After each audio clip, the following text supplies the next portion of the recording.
uncoated, coated, uncoated. When picking a Pantone, you're faced with a critical decision.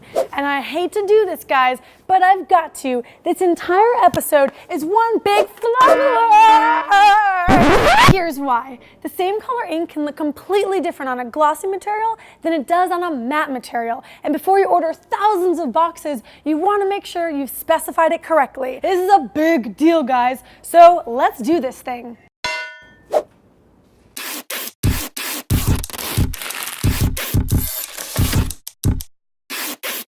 The difference between coated and uncoated is so pivotal that Pantone literally provides a whole separate book for the different types. But the terms are a little bit of a misnomer because it's not actually the color that's coated or uncoated, it's the material. So Pantone 299U and 299C, it's the exact same ink, one is just printed on a glossy surface. So why do colors look so different on different surfaces? Let's bring this to life. On a plain old piece of paper, a classic uncoated material, when you put ink on it, it really soaks in, kind of taking on the character of the matte surface and losing a bit of vibrancy. But if you take that same ink and put it on a coated material, like a dry erase board, it remains a bit brighter, retains vibrancy, and has a gloss look just because of the material. So how does all of this affect the colors that you use in your designs? Well, let's say you're designing for printed packing tape. That stuff is shiny. You're going to have to pick a coated color. On the flip side, if you're designing for craft gum paper tape, that stuff is matte. So it's imperative that you pick an uncoated color. It's really critical that going into your design process, you're actually picking the right swatch for your material. I'd like to invite in our handy dandy Lumi pre-press designer to explain exactly how important. And now we've landed at another key thing that you can get wrong. All right, coated and uncoated color can be very confusing. Let's say you've chosen a beautiful Pantone for your brand, 1655U.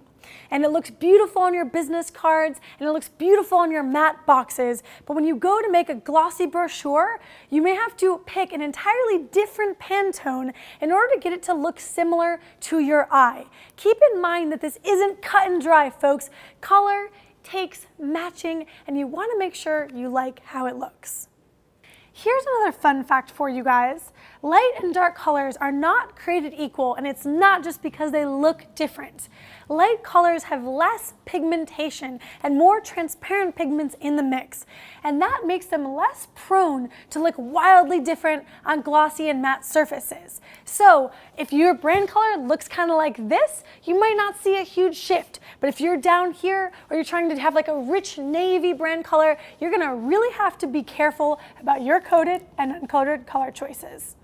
I know color can be stressful. Living life in a flub alert is also stressful.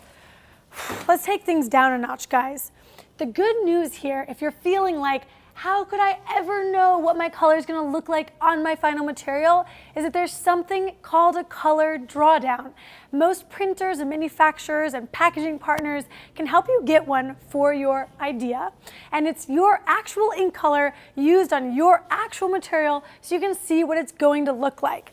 And you can get them for boxes, so this is the actual paper with the box color on it, or for poly mailers and plastic products as well. It adds about a week to your production timeline, but it really gives you that peace of mind of knowing exactly how your color is going to turn out.